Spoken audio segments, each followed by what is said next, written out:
الترجي الرياضي التونسي الملعب التونسي 2-0 للترجي. النادي الصفاقسي يتعادل مع الافريقي 0-0. الاتحاد المنستيري يتعادل ايضا مع النجم الساحلي 0-0. 3 مقابلات زوز اهداف فقط. تعليق نبدا به من عندك سلاح غربال.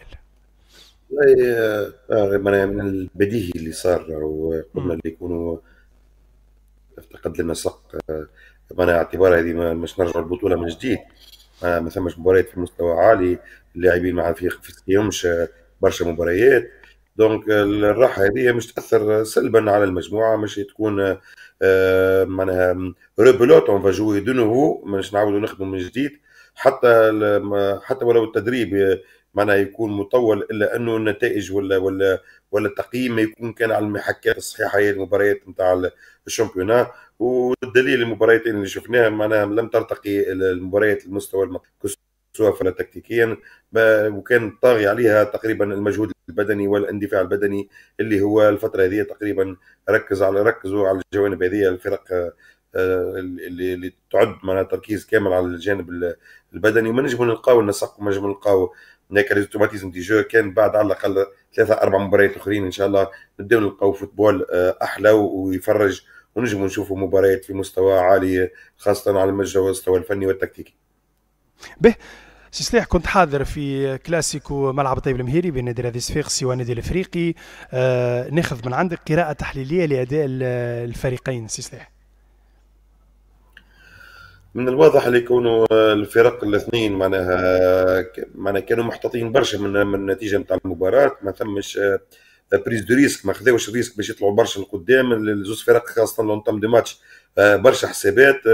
ما ثمش عدد فرص كبير، معناها كل واحد حاول باش يضمن المباراه نتاعو اقل مجهود اقل فور. لونجاجمون برشا، الدليل اللي يكونوا ورقه حمراء وعدد ورقات صفر. برشا تدخلات من الجهتين. الخروج نتاع اللاعب نتاع النادي الافريقي واللي كان عنده وزن كبير في الاول خاصه، عمل ديزيكليبر صغير بالنسبه للنادي الافريقي وخلاه الهجمات نتاعو ما عادش مدروسه.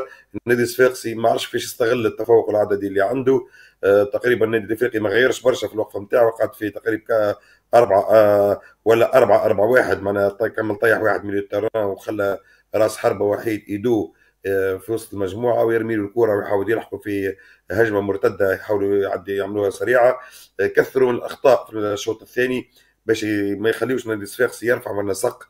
عرفوا كيفاش يخليوا النسق معناها منخفض، وبكثره الاخطاء ويطلعوا كل مره يعملوا فوت باش يطلعوا ويقربوا للحارس بتاع الفريق بتاع النادي الصفاقسي.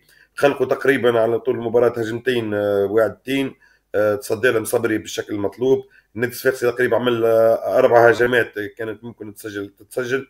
الكرة الأولى عن طريق بركات الحميدي الانفراد، لكن توجيه الكرة كان خارج الإطار نتاع الحارس. الكرة الثانية اللي قام بها بشا واللي بمجهود فردي بينيترا في الانترفال وخلى الكرة اوبوزي الانجاز كان الحارس نتاع النادي الافريقي اللي تصدى بشكل مطلوب للكرة. الكرة الثانية بالرأس زاد كيف تحت العارضة ويتصدى لها الحارس نتاع النادي الافريقي بشكل مطلوب. احسن معناها معز حسن باراد تحت ترانزفيرسال، معناها ينحي كوره يفسخ هدف. ركنيه كل اللاعبين وما يحط راسه باش يسجل هدف، وينزل كيف لو المس يسجل هدف. اخيرا الكره بالراس اللي من الفودي اللي رفعه ممتازه جدا من الظهير، معناها توجيه الكره فوق العارضه ونادي الصفاق تقريبا 4 فرص. نادي صفاقس ما كانش متوازن على الجهتين. الجهه اليسار اشتغلت بالشكل المطلوب، لكن الجهه اليمين تقريبا الظهير اليمين غايب، واضح لكونه تغيير مركز نتاع الظهير اليمين، ولاعب حبوا يعطيوه وقت نتاع لعب مع الفريق الاول، الا انه لا يملك المواصفات نتاع الظهيرين وخلى بطء كبير على مستوى تحريك الجهه اليمين. الفريق كان غير متوازن، خاصه اللي الفريق ما لعبش باللاعبين اروقه، لعب ب 4-4-2 لوزونج، وكان يلعب بالحميد معناها بحسن بالحسن قدام طايح عليه اسمه لاعب المنطقه عليهم لاعب ثاني واللي يلعب اونوزونج، خلى اللي يكون الاربعه تقريبا يمشي ما فيهمش لاعبين، وجهه اليمين ما قدرتش تسوي المطلوب منها ديجا حتى عدد الرفعات اللي خذاهم كانوا سيئين جدا، واذا حب يمر طول الكره. دونك ظهير يمين يلزم للمراجعه بالنسبه للنادي الصفاقسي. النادي الافريقي عرف كيفاش يقتل المباراه، ما كانش عنده بوتنسيال كبير سو بلان فيزيك، واضح اللي يكونوا الباتري نتاعو ما بيان شارجي، واضح اللي يكونوا ثم عدم توازن على المستوى البدني، ثم اسبقيه صغيره للنادي الصفاقسي. لكن بالنسبه للمباراه نتاع بدايه السنه ما نتخيلش يكونوا نجموا نلوموا برشا على الفريقين. النادي الصفاقسي النتائج نتاعو حتى في المباريات معناها ضد اريانا عمل زوز بواحد، معناها ما كانش يفرض اللون نتاعو بشكل مطلوب، ما كانش فرص وللزبليش، ما كانش يخلق فرص كبار معناها. دونك كنا دون في نفس لي سيركونستانس. اللاعبين المحترفين تاع النادي الرياضي الصفاقسي خاصه اللي شفته الجديد وانا اللي لعب ظهير يمين لا يرتقي لمستوى ظهير يمين بالشكل المطلوب، ولا ديناميك اوفنسيف ديما قاعده ناقصه شويه بالنسبه للنادي الصفاقسي. دخول بش عطى روح جديده لليني افون لكن ما توفقش في تسجيل الاهداف. هذه طبعا فيما يخص كلاسيكو النادي الصفاقسي والنادي الافريقي، على اعتبارك كنت حاضر في المباراه، وهذه قراءتك التحليليه لاداء الزوز فرق. الان نمشيو للجزء الثاني معك ليلى سلاح غربال، نحكيو على مقابلات الجوله الثانيه بلاي اوف.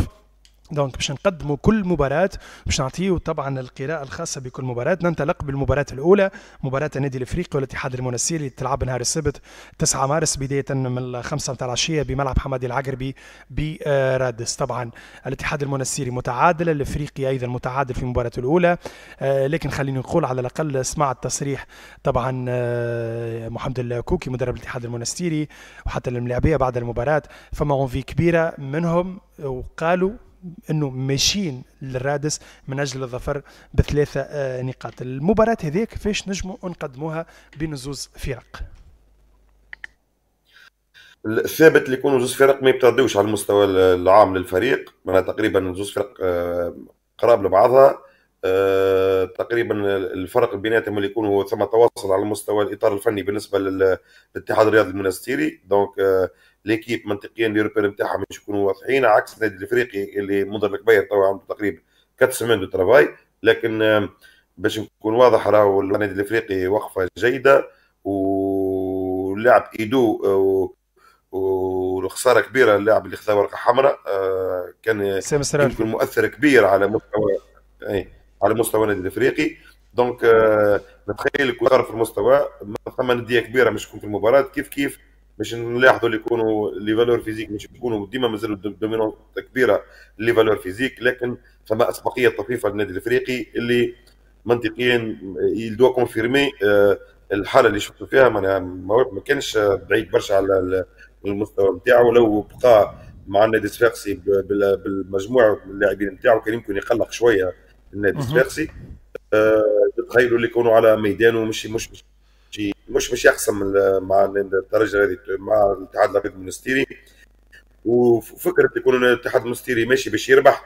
دونك باش نلقاو على الاقل جو، مش نلقاو لعب، باش نلقاو شويه فضاء للاعبين باش يوريونا على الاقل شويه كره كي تبدا فريق جاي باش يربح. دونك الفاجوي لابال نتخيل اللي يكون المباراه مش تكون احسن شويه من المباريات اللي شفناهم في الدوري الاول. المباراة الثانية اللي نحكيو عليها هي مباراة كلاسيكو الملعب الأولمبي بسوسة، مباراة باش تجمع النجم الرياضي الساحلي بالترجي الرياضي التونسي. النجم الساحلي طبعا باش يدخل المباراة أكيد يبحث على نقاط الفوز بعد التعادل في دربي الساحل مع الاتحاد المنستيري، والترجي من أجل تأكيد انتصار الجولة الأولى أمام الملعب التونسي. مباراة صعبة للفريقين صحيح، ثم صغيرة بالنسبة للترجي الرياضي التونسي لأنه دونزينو سيري روز معناها قاعد كل مباراة قاعد ينتصر، والمباراة الأخيرة أمام الملعب التونسي كان معناها عمل الفارق، قدر يكون يفتك المباراة ورغم القيمة الفنية والمجهود اللي قدمه الملعب التونسي لأنه ما قدرش باش يواجه الترجي الرياضي التونسي. نتخيل يكون ثم أسبقية صحيح للترجي، لكن المباراة مش تكون صعبة لأنه نتخيل يكون النجم الرياضي الساحلي مش يحط 100% المجموعة اللاعبين ثم مش يحسوا برشا على الفريق نتاعهم، لأنه يمكن تكون ديسيزيون الترشح للمسابقات الافريقيه. نتخيل اللي يكونوا مباراه صعبه ومباراه كاس مش تكون. مباراة نحكيو عليها، نحكيو على مباراة الملعب التونسي ونادي رادي صفاقسي في باردو. المباراة هذه شنو وكيفاش نجموا نقدموها سلاح غربال؟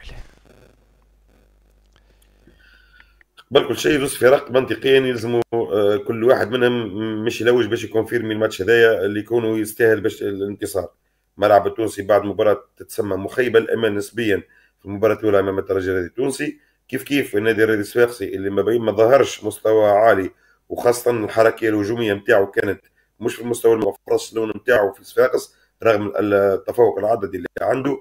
منطقيا الماتش جوي صعيب باش الواحد يتكهن بالنتيجة نتاع المباراة، لكن المباراة مش تكون معناها حماسية جدا، مش تكون فيها برشا كورة. نتخيل الملعب التونسي ايكيب الجولابال مش ليكيب اللي كان يتسكر وتحلك التيري تلعب كورة. نادي صفاقسي يحبذ النوعية نتاع الفرق هذوما اللي تلعب وتطلع له، لأنه المباراة الأخيرة النادي الأفريقي تقريبا ما طلعش بالكل، كان يحافظ على التوازن نتاعو تقريبا في مرة ولا اثنين. معناها الظهير يسار طلع شوية، الظهير يمين مرة واحدة تقريبا طلع. نتخيل اللي يكونوا معناها المباراة هذه مش تكون مقياس صحيح للفريقين، ومش تكون زاد محدد كبير في مرور احد الفريق في الفتره الاخيره للترشح للبطولات الافريقيه. دونك مش تكون شك ايكيب يفا ميزي على الماتش هذا. واضح. هذه طبعا تقديمنا لمقابلات الجولة الثانية بلاي اوف من بطولة الرابطة المحترفة الأولى لكرة القدم. الجولة طبعا تلعب على يومين، يومي السبت والأحد. بعدها هي باش يكون فما جولة تتزامن مع شهر رمضان المعظم سلاح غربال. لهنا باش نحكيو على موضوع مهم جدا هو الصيام وكرة القدم. طبعا كيفاش يتم التعامل مع اللاعب الصائم طبيا وتدريبيا قبل وأثناء المباريات. لكن قبل هذا خليني نسمعك تصريح لمدرب الترجي الرياضي التونسي ميغيل كاردوزو مباشرة بعد مباراة الملعب التونسي. شنو قال؟ ثم نرجع للاستوديو. On est dans un club où les victoires sont notre objectif toujours. Donc c'est comme ça qu'on travaille avec très grande dédication, très grande demande, on peut dire, sur les constructions qu'on fait. Je dis vraiment aujourd'hui, avant les matchs, je n'ai pas parlé de ça, même après la conférence d'Hilal, du match de Champions League, mais je crois que c'est le moment de parler un petit peu de ça. Il est très dur de préparer un match après moins que 3 jours de temps entre les matchs qu'on a joués de la Champions League. C'est pas normal même pour la santé des joueurs. Donc je fais un appel à la fédération dans le futur de ne pas répéter ces situations parce qu'on doit protéger les joueurs. Les joueurs sont les choses pour moi les plus importantes dans le foot et je fais tout ce pour les protéger. Donc, je crois que tous doivent penser comme ça, la protection des joueurs.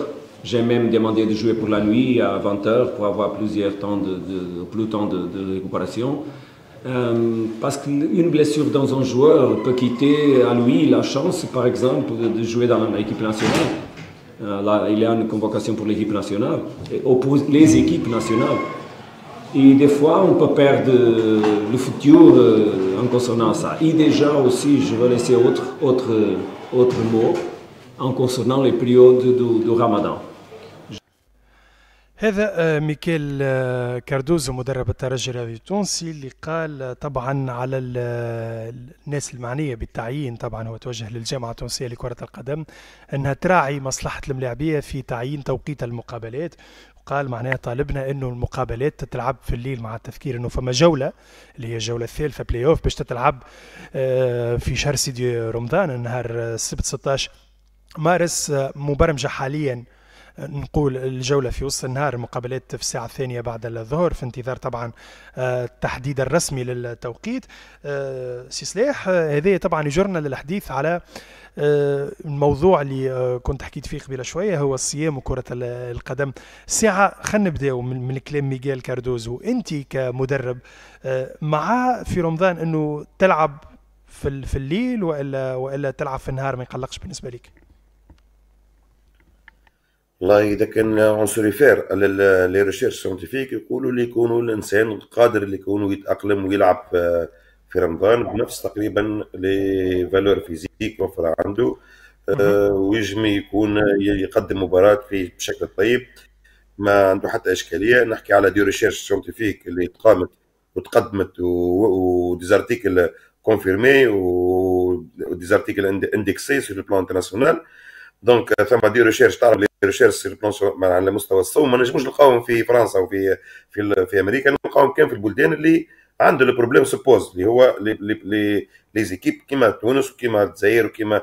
دونك يا بليزيور ريشيرش، نحكي على مده 10 سنوات وتقريبا ثم دي ريشيرش، ثم دي ميجا ريشيرش، معناها تجميع عديد نتاع الريشيرش. وتقريبا نجم نقرا لك انا حتى كيلكو زارتيكل من ريشيرش ديرييرمون تقول لك pratiquer le sport dans un état de jeûne nous montre que l'organisme parvient à s'adapter et à retrouver ses ressources énergétiques pour continuer son activité dans les meilleures conditions sans altérer les qualités physiques.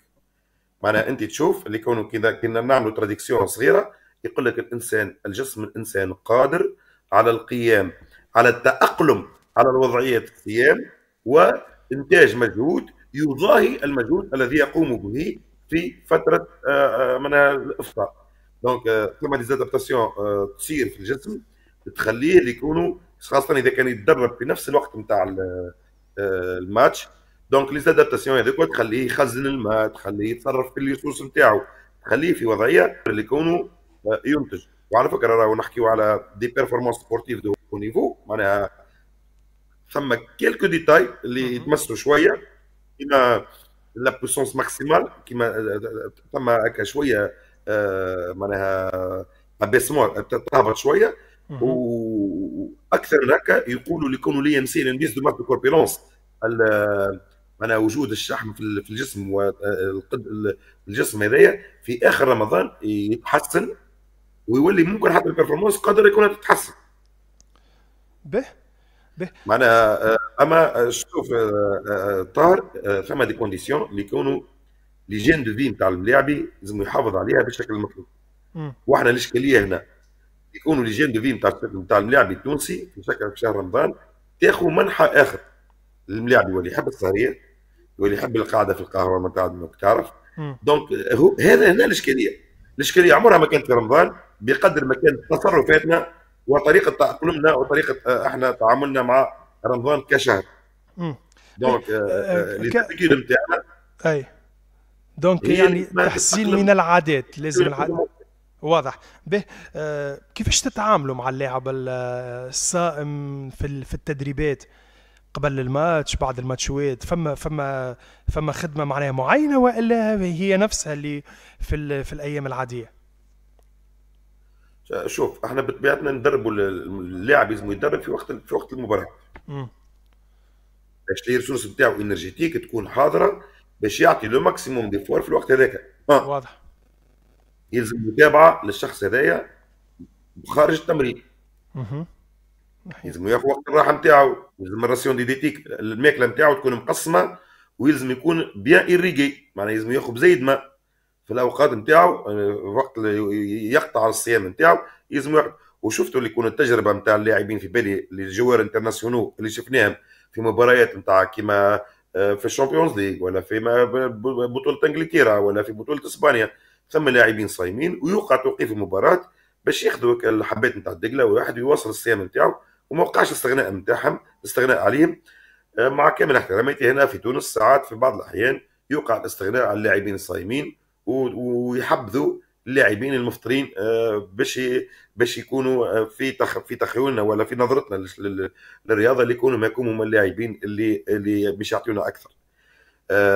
في ابروش سور بلان معناها خلينا نقول بسيكولوجيك، اللاعب اللي يكون قادر يصوم ويعطي في البروفيل نتاعو عنده تحدي، عنده اكثر صبر، عنده اكثر ايمان بروحه، عنده اكثر ثقه في روحه. هذا ما دي فالور بسيكولوجيك معناها قصناهم وشفنا اللي يكونوا الامباكت نتاع الصيام يعطيك ان بروفيل بلو دور بالنسبه للملاعبي، لانه اذا كان قدر باش يعمل الشيء هذاك دونك سور بلان بسيكولوجيك اللي بلو دور اللي عنده بليس اكثر كاركتير واللي تريد دو كاركتير نتاعو سون بلي كونفيرم. واضح طبعا الصورة، يعني تقريبا ما فماش حاجة سبيسيال، حاجة معينة فقط. إذا نختموا بسؤال أخير في علاقة بالموضوع هذايا، كيفاش يتم التعامل مع اللاعب الصائم طبيا وتدريبيا قبل وبعد المقابلات، النصائح اللي تقدمها أنت للملاعبية. حكيت قبيلة شوية على أنه نيفيتيو السهريات، شنو نجم نقولوا آخر للملاعبية متاعنا الراحه في وقت في الديسبلين خارج الكل؟ احنا خدينا الفوتبول، اما في الديسبلين الكل. اي الراحه خارج اوقات التدريب. شغال الفتره الاستعجال شغال الفتره يكون فريمون على الاقل ثم دو ريبا كونسيستون، معناها لازم ثم وجبتين ذات قيمه حراريه ممتازه معناها طيبه. لي ريبا يكونوا لاسبي نتاعهم سبورتيف، الوجود نتاع لي باتلون هذوما اللي يعطيوك دي سكر لو لون دي جور تكون ممتازه.